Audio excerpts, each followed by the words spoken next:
Hello, everybody. It is week 6 of lockdown. We're still going strong on the MUTV group chat. If you just found us, we're here every weekday to keep you company. And the lads are here, Maisie, Wes, Danny, and Ben Thornley. Boys, you okay? How was the weekend? Good morning. Oh, thanks, mate. Great weekend. You might have seen, at last, Ben Thornley has emerged from the shadows. Usually he's in a very dark room. Now look at him. It's taken a long time, mate, but you're out in the open. I know, I don't think this is going to last for much longer, so I thought I'd make the most of it and come and do it outside. What you guys should have been doing over the weekend, of course, was the banana bread challenge. Dan James did the banana bread challenge where you bake banana bread, give some money to charity. I think Ben, Wes and Danny were nominated. I think Maisie completely refused. What did you refuse? What did you refuse, Maisie? I've got no flour. Well, this could be a familiar story because we'll talk about Danny in a moment. But first of all, Ben, what happened to you, mate? My missus was up at 6 o'clock Friday morning and we just cannot get, for love nor money, any flour. And plus we don't bake anyway, so I've got to borrow a tin off one of the neighbours, but we just can't get flour anywhere. Ridiculous. You don't bake? No. Takeaways. No. Where's what happened to you? Same, Stu, mate. Can't get any flour, but I will try and still do it at some point. All right. Well, but the difference is Danny has done, as we'll see here now, a Nigella-esque video that he made himself of him doing the banana bread, mate. Are you looking for a new career? Hey, it's boredom, innit? It's boredom when you sat in here. What else have you got to fill your time with? I did that and then got the barbecue on and that was it. It's time to put the kids to bed. But that was all right. It's a little bit creative. Didn't know what I was doing on iMovie, to be fair. I was asking the kids, but yeah, it was all right. It was all right. Something to do. What was it? What was the end result? It looked good, mate. Tastes good, to be fair. Tastes good. But kids had a little bit and I've just smashed the rest of it. So it probably weren't the best when you look at how much sugar I've poured in it and everything. But nah, it was good. It was all right. Just a little exercise to do. Well, look, our guest today, who you all know very well, made getting on for 400 appearances for United, won 6 Premier League titles, treble winner, part of the class of '92. Now United's head of first team development. It is Nicky Butt who joins us on the programme to start the week. How you doing, mate?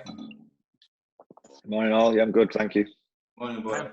How have you been coping with six weeks of lockdown? Yeah, it's been fine actually. Surprisingly, kept myself busy with some stuff during the academy with the academy kids. You know, FaceTime, Zooms calls, WebEx calls. Try to keep fit, done a bit of running, a bit of cycling, just generally just trying to, keep busy. Because I think the minute you don't keep busy, I think Danny was saying a minute ago, you go a bit stir crazy. So I think we've got to make the most of it. We can all sit here and whinge as much as we can, but it is what it is, and we just got to get through it. How's it working with it in terms of being in touch with your coaches or any of the players? How often are you in touch with them, and how does it work? Well, we've got WhatsApp group texts all together with the squads, excuse me, and we're having regular WebEx calls with the staff and going through thoughts and processes that's going to happen when we get back in, when we're getting back in, what's going to happen when we get back in. Obviously, contracts are starting to run out. What we're going to do about renewing them or extending them. There's loads of dynamics, but I think everyone's second guessing as to what you can and can't do. So for me and the coaches, it's just a case of keeping in contact, keeping our ideas flowing, keeping the lads occupied with certain tasks that they have to do. Fitness is one, obviously, challenges, little even quizzes and stuff like that. It's just about it's hard enough for us grown men who's got families and kids to keep sane, but when you're a young lad and you live on your own, or your life is just training and going home and resting, I think it becomes a bit of a nightmare for them. So obviously it's important to look after the lads, and obviously with the mental health side of it as well, it's massive. Yeah, I was going to say that obviously there's the physical side of things that I suppose they can basically do, but the mental health side of thing important as well. Yeah, I think it is for everybody. Young kids, teenagers, older people like ourselves, and then obviously the next generation of a lot even older people than that. I think they got to keep busy in some way. Obviously, I hate that bloody Xbox and PlayStation, but it's a way to kids to connect with the friends at the minute. So you allow that for a bit, but get the kids out in the fresh air, whether it's go for a walk, a run, cycle. My son hates me at the minute because I'm having him out running and cycling pretty much every day.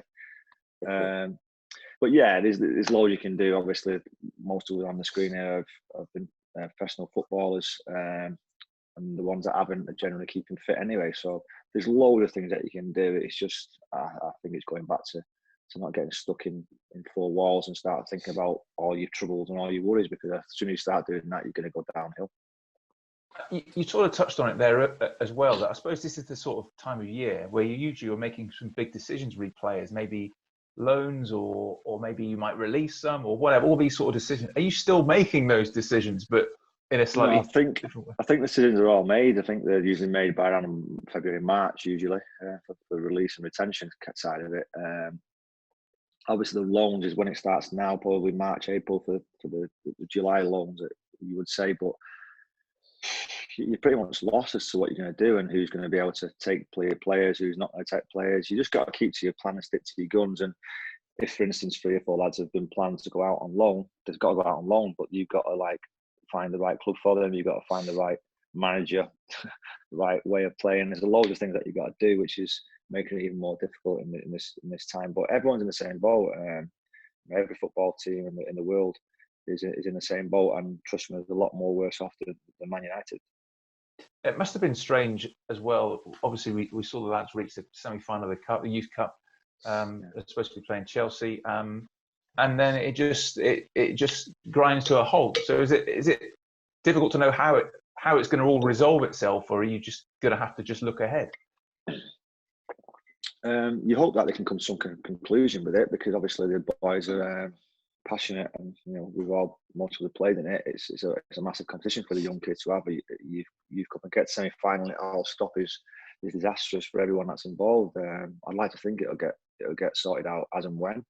There's no reason why it couldn't. It could be done over 3 days at St George's Park maybe, and have like a little mini tournament between the last 4 teams maybe for 60 minutes games, half an hour games over the weekend. I don't know, but there's got to be a way of getting to the bottom of it and getting a winner, because we all play to win. You play for throughout your career to win competitions, win cups, and it starts at an early age. And the Youth Cup probably the biggest. Well, it's the biggest one you can win at that age.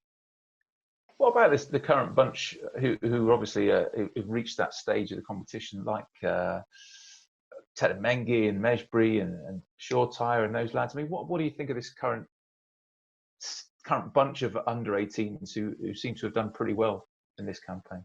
Yeah, we've got some good players. A lot, you've named a few there. A lot of them are local boys that we've had in the academy from a young age, and one or two of them we brought in 16. And yeah, we've got a really good balance of players that we brought through and what you would call big names from Europe. And we've got a balance now that we're happy with. You've got to keep improving, keep getting better, and keep the recruitment coming in, and keep the world-class talents coming into Man United. But that group's good. It's got some really good players. The year before it, there was some really good players as well. So hopefully we can keep that going. And it's a big onus on recruitment to bring the players in, and an onus on the coaches and myself to develop them to the first team. Well, these 4 guys as well, so they're going to fire a few questions at you. Ben, those starters. I was just saying that obviously we played together before we even joined Manchester United, well, against each other and with each other. But I'm just wondering, throughout your whole career, who did you find? Because I know what your strengths were. You were brilliant to play with, and you were tough to play against. So, who did you find that, and why? What, in a young career? Or no. At any stage of your career. Yeah, I think obviously when you get to the level we played at, you come up against top players every week, and there's so many that you would think I've got to be on my top of my game today, and most of that was in training when you play against the likes of the players like Keane, Scholes, Beckham, Neville, yourself at young ages, and they were the challenges for me that I thought were the biggest ones, and for week in, week out. And I think that's why training was so good at Man United, because it was so intense. It was, you get to a game probably 8 times out of 10 on a Saturday, and they weren't as hard as training. So I think we got into a routine that training was really 100 mile an hour, tackles flying in, the manager tells us to calm down and stop in training. early because it was becoming too aggressive, too challenging, and we were getting injuries. So, I mean, there's no way you can face players every week that are as good as Keane, Scholes. You know, these players don't exist in any other teams. But then, you know, you come up against the Arsenals and you've got Vieira, and then you go up against the lads in the Champions League, and they come to another level again. Long-winded answer that, Ben, but I'd definitely say out of the group that we trained with every day, away from that group, I'd probably say Vieira in the Premier League, he was phenomenal. He was just a beast, quick, powerful, strong, skillful, aggressive. Could do everything really. So I'd say Vieira in the Premier League, and then the number one player that I've ever played against in my position. Obviously, you could say, you know, Ronaldo, Brazilian Ronaldo was amazing, and all these other players. But for me, up against I meant Zidane, in direct competition, yeah. Yeah, Zidane and Vieira, I would definitely say them two. But you grew up with Eric as your coach, yeah, mentor and everything. Do you try implementing any of that into today's kids? If it did, Maisie, I'd be sacked. Yeah, fair point. Yeah. Well, yeah, you do. You do.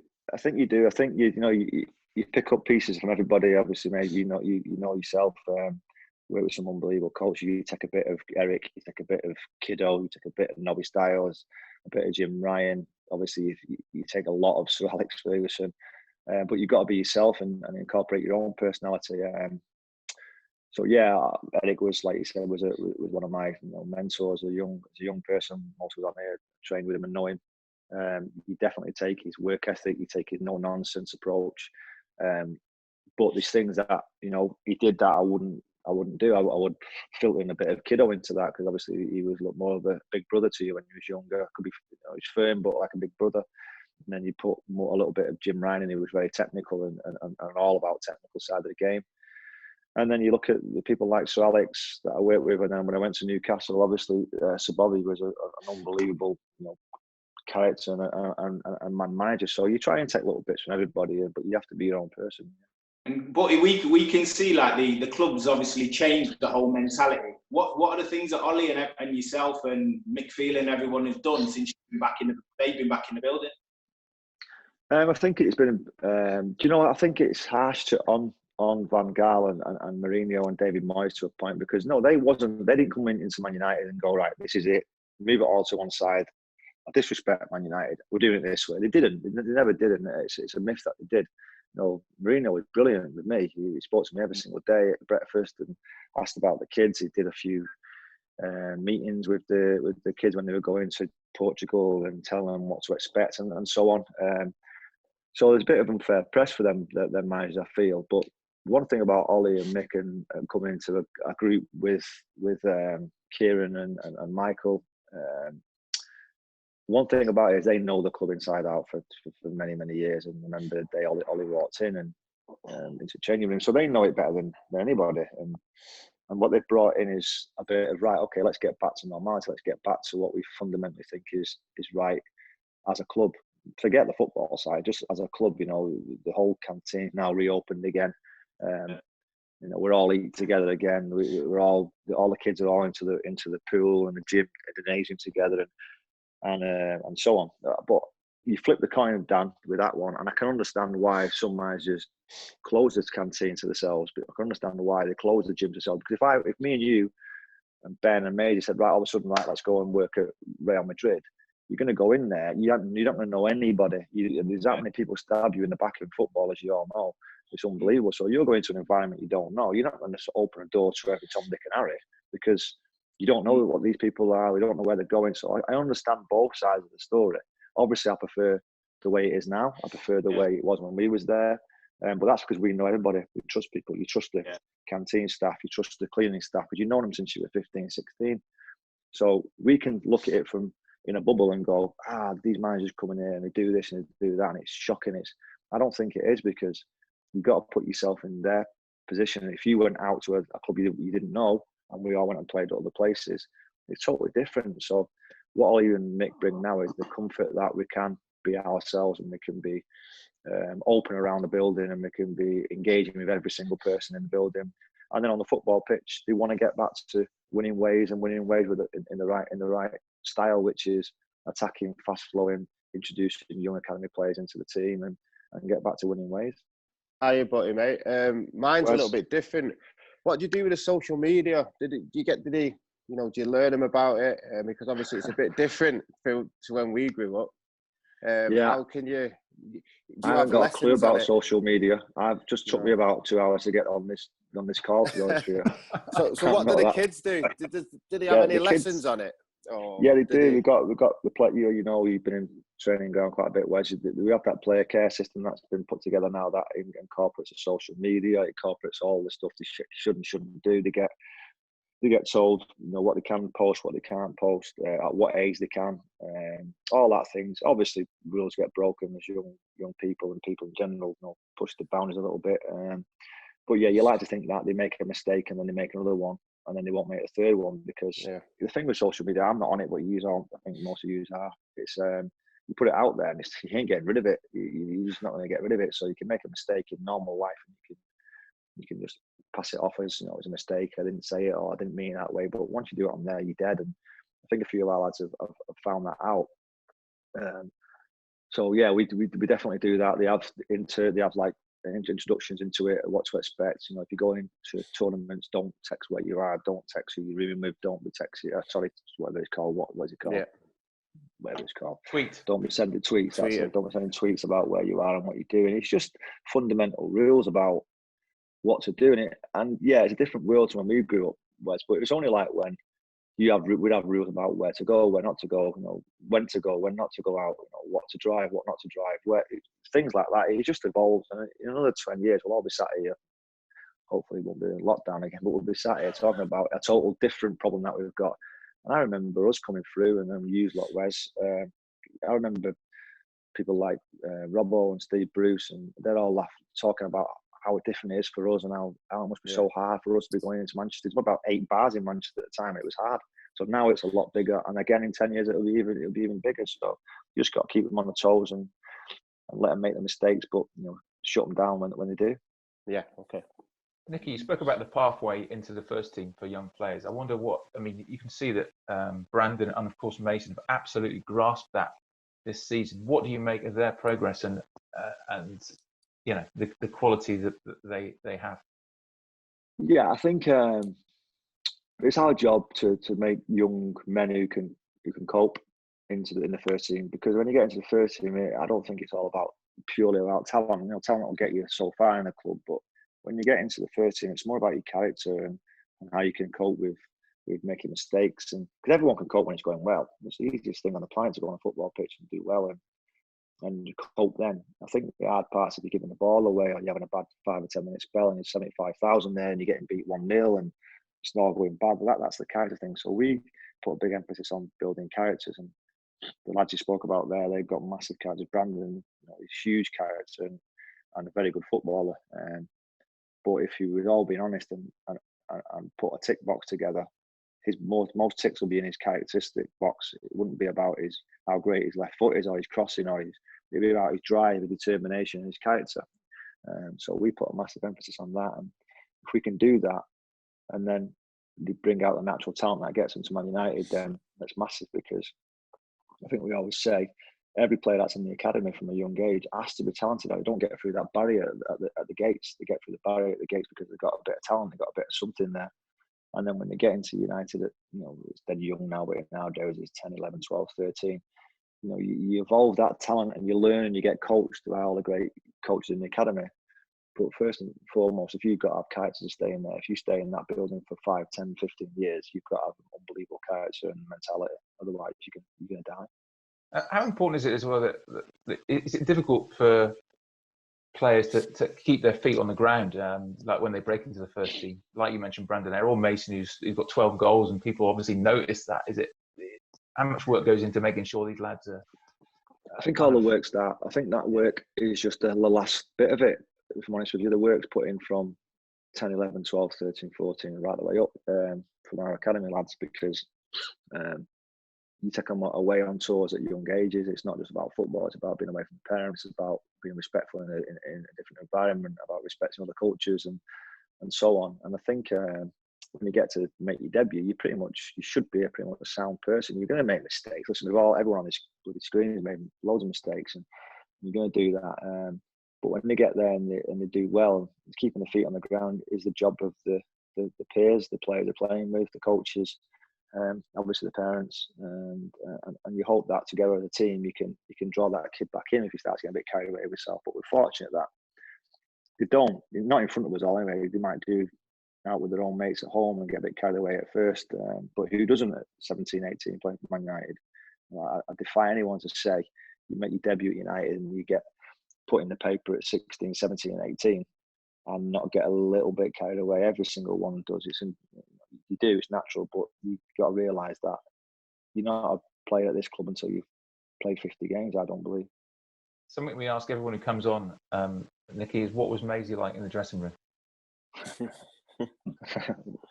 Maisie was brilliant. Honestly, he was. I know if you turn your camera off, Maisie, I can't look at you when I speak about you.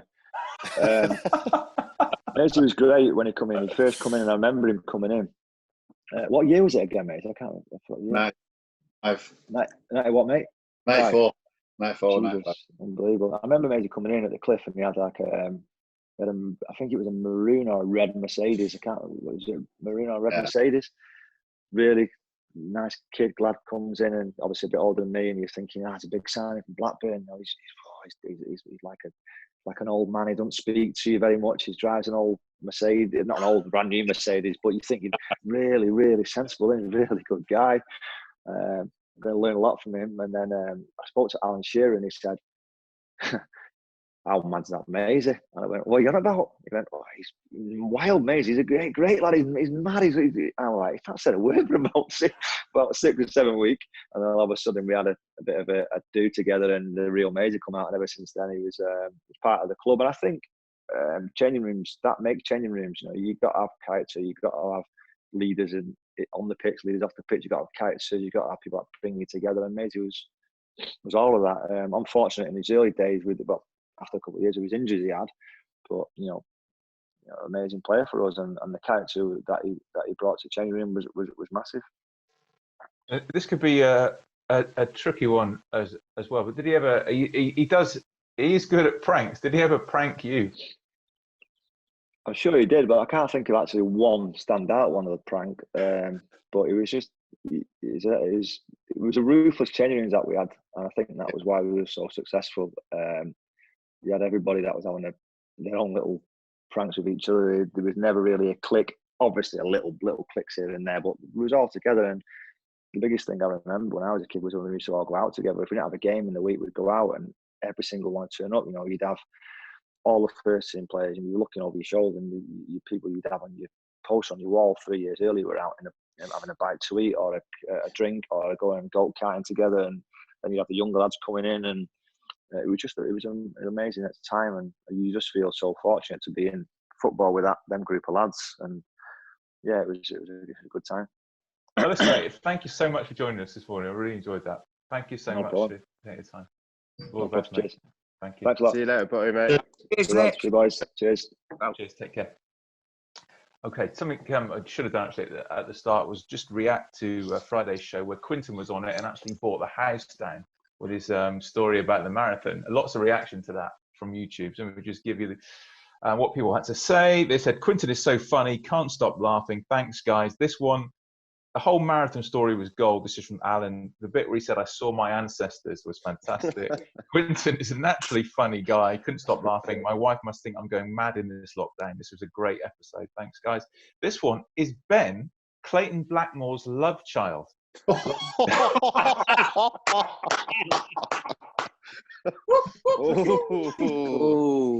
Mute that, Ben. I suppose it's possible. Yeah, so that's from Squire 7. Yeah. And this one says, "I think Ben needs a second camera setting up to prove he doesn't have Google open on another device. Love the show, guys. Great entertainment. Keep it up." So there you go. You don't, do you, Ben? That's because he keeps winning the quiz every week. Ben, would you not see me typing if that was the case? Where's Les? Yeah, that's a fair question. Someone else is. No chance. I tell you go on. what, Steve, what he goes on about me, but he was unbelievable in the dressing room. Him and Giggsy, they are like Beavis and Butthead, the pair of them. Brilliant lads. Yeah. They kept the dressing room going. They were a different class. But he's a great lad. Yeah, fantastic. Well, guys, that's Race By. Thank you very much. Appreciate that. Have a good day. Someone else you all know, Albert Morgan, who was obviously the kit man during all those years with Sir Alex. He's on the show tomorrow, so I'm sure you've all got some things to ask him and maybe some stories about him. He's on the show tomorrow. Don't miss that. In the meantime, have a great day. Thanks, guys. See you tomorrow. Cheers, Stu. Cheers, everyone. See you in a bit. Guys, see you later.